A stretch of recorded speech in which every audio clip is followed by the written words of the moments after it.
Hey, Nate, I don't think people truly appreciate the job you've stepped into and what you have to do. You kind of matter of factly talked about all these replacements. Bottom line is, just about every administrative head, including who you replaced with respect to transportation, has been replaced. And not only that, you're in the middle of COVID and you're trying to implement new software. So I know as a board, we are extremely appreciative of that. We also know there have been some issues and some problems, but hey, it's to be expected. I know that if it's your kid who had the problem, you're not very happy. But the bottom line is this is an unprecedented circumstance because of COVID, because of the total change in the people who run the bus depot and run our transportation department. So kudos to you and thank you. And if there's one thing you know about our board, Nate, it's that we really appreciate the work that the folks in our district do. So we appreciate everything. I mean, your transparency and your communication, and we appreciate you here. I mean, Joe said it, and folks, I don't know if you want to chime in, but this is not easy work. Yeah, I would like to say too. But one thing maybe, Nate, you could tell the public, including us, between say 7 o'clock to 9 o'clock, how dynamic you could really manage and communicate with bus drivers in managing the situation. That period of time, it seemed to me, is very critical. And you think you have all the equipment and sort of procedures installed that you can manage situation? Oh, absolutely, yes. And as I said, we did have a meeting with the drivers today to go over a lot of the things that we found issues with in the first week. I went over safety items. I went over compliance items. They also went through their first safety refresher of the year. We put our monitors through a different refresher where I taught it. I did a special needs sensitivity with them and just thinking outside of ourselves and being empathetic to the needs of the students and not so much the needs of ourselves, because that's who we're truly here for, is the students. Thanks, Nate. And I think you've got a state drill you got to run tomorrow. Is that right? That is correct. Yes, we have to do the middle school and the high school twice because of the A days and the B days. So okay. Yeah, I mean, I don't want to keep echoing, but Nate, really, like, thank you so much. I think you came in at pre-pandemic, even you came in at a very like tough time for Somers, and you really like took the reins, and you've been so forward thinking the whole time. Forget like bus routes to figuring out what's safest for kids and introducing things like empathy and training. You're trying to be forward thinking in terms of the arm with the bus and the app. I mean, things that I don't even have a grasp of myself because there's so many things to be thinking about.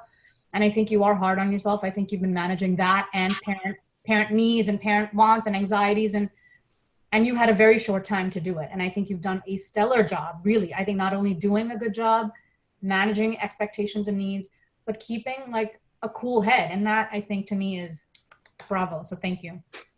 Yeah, I wanted to acknowledge too. Yeah, it was definitely, we knew we were going to be set up for a difficult time with transportation, with the request that we had made for the changes at Royal Coach, and then bringing in somebody new for transportation, and then with COVID on top of it all.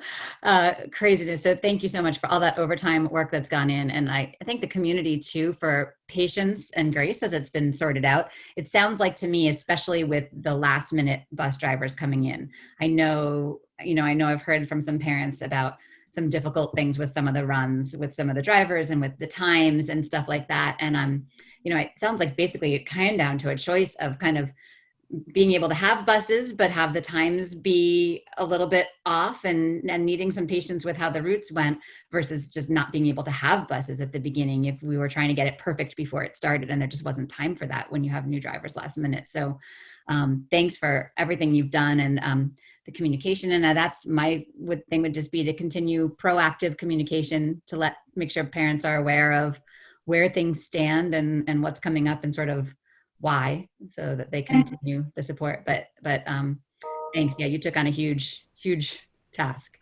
Chad, please. Yep. Yeah, Nate, I'll echo the big thank you. I won't go into all the details. Everyone else said it very, very, very well and appropriately.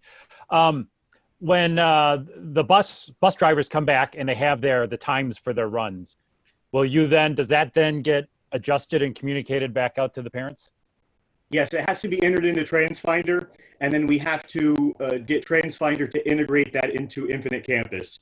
So we have that all figured out. As I said, again, Kim and the whole tech team over there, James and everyone, were extremely helpful in trying to get that done. I know it added to their schedules as well. So that's something that will get out as soon as we get the schedules and the times correct. I don't want to keep sending out times to Infinite Campus if they're going to be incorrect. So if you'll just deal with the drivers for a few more days as they learn their runs. My motto is always safety over schedule. So I sincerely apologize for these runs going out late and getting there late. But we're trying to do everything as safely and efficiently as possible. And as I said, the phone calls and the amount of hiccups have really reduced since last week. And by Friday, I think we'll be smooth sailing and everything will be fixed. Yeah, that's great. And also a big thank you to all of the bus drivers. And I mean, I can't even begin to, the tech team that's helping out. I mean, it just highlights how this is such a big team effort for the district. And it's really fantastic. So thank you, everybody. A lot of those folks over there have been with us for many years. And because of that, they were able to do these runs that they've done all the time. So I am sincerely appreciative of every single Royal Coach staff member over there and every single one of our school bus monitors that's really going above and beyond to help make transportation happen and get these kids to school so that way we can get back to some sort of normalcy. So Nate, because the times are a little bit different right now in the two different locations where the parents might be looking, just to tell everyone to hang tight, by Friday, those times should be mostly accurate. And once they're mostly accurate, you'll go ahead and do a final sort of update. So everything is the same in both of the places. So for anyone who's, I'm just trying to be super clear, for anyone who sees that there are two different times in two different locations on their portal, by Friday, you hope to have a better sense. And the other thing that I really wanted to mention, Chad brought it up, and I thank you for that, Chad. You've done an incredible amount of work by yourself. I mean, this has been really an impressive task. And I want to make sure that if there is an amount of work that you are doing where you need additional support, please, help us help you and make sure that you have the support that you need so you are not working 24 hours a day, because we don't want to burn you out, or anyone out for that matter. And I know Dr. Blanche is with us on this, right? I mean, like, this is very much his wheelhouse as well. So I just want to make sure that we reiterate, if there's a need for additional support, please let us know. Ray, I know you know this. I'm just saying this on our perspective because we've had these conversations without the rest of the community. And we had these conversations in an executive session that we really want to make sure that all of the folks working to keep our schools open right now are getting all of the support they need to keep the schools running and functioning and our kids having this experience. I'll stop. Yeah. Can I ask one question about when you're updating the bus stop times this week?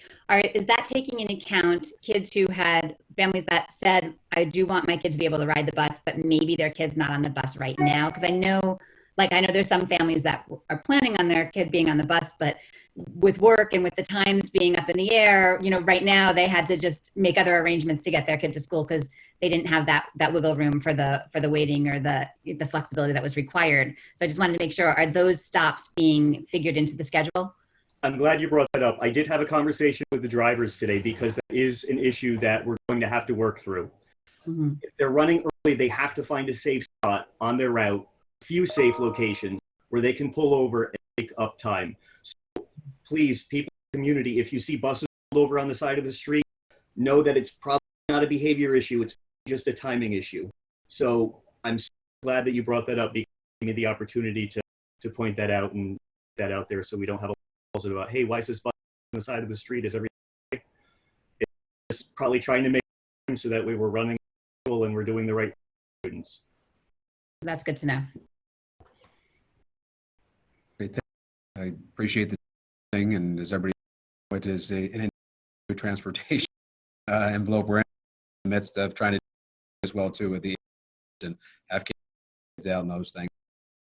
We are trying to examine, what kind of resources we need program moving away, and with is that also bring on to security systems and those things.